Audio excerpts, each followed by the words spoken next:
Boat 628, a Tony Neal tale, part 13 of 42, 9:28 a.m. Patrick stood in the shallow water of the Chattooga, holding onto raft 628 so it didn't float downstream as a handful of kayakers entered the water, paddled to midstream, turned their boats upstream, and, paddling against the current, remained in a relatively fixed position as the rafts prepared to get underway. All right, in we go, one at a time, and mind your paddles. Don't want anybody losing a tooth, so keep that T-grip covered. Frankie, go ahead and get in, and when you're situated, you want to straddle the hull of the raft in the seat.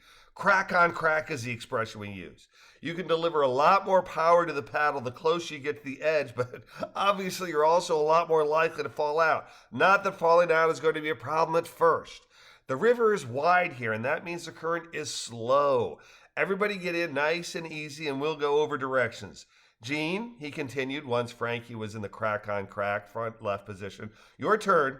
Gene scrambled in and likewise assumed the power to the people, crack on crack position. Patrick nodded and said, Tony, you're up. Cool. Frank, can you put your hand on the top of the T paddle, please? Way back in the day, my mother paid a lot of money to get my teeth straight, and seeing how so far I've kept them all and such, I'd like to exit the boat with as many as I enter. Thanks, Tony concluded with a verbal venom-diluting smile and wink. Sure, Frank said, nodding his head while pushing his tongue into the lower right part of his mouth such that his lip pushed out. Will do. Martin Magaziner appreciates it, Johnny added as he too assumed the crack-on-crack power position. Our orthodontist when we were kids back in Maryland, he said to Rachel in response to her look of interrogative.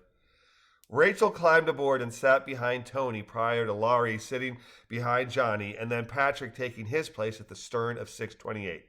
Synchronized paddling under instruction will give us our best result, Patrick said. It's Frankie's and Gene's job to set the pace and everybody behind those two to use them as our cue for when to paddle. I might call out something like ahead two, which Frank and Gene should act on first, while the four of you behind try to sweep your paddles at the same time and same effort. The closer we get to paddling in sync with the same effort, the more successfully we'll get through the rough stuff. Let's try it. Ahead two, Patrick called out, a command that Gene seemed to get her back into more than Frank, but that Patrick declared was a good first try before repeating the direction as they, along with the other rafts, got underway in their 9-mile Chattooga River journey.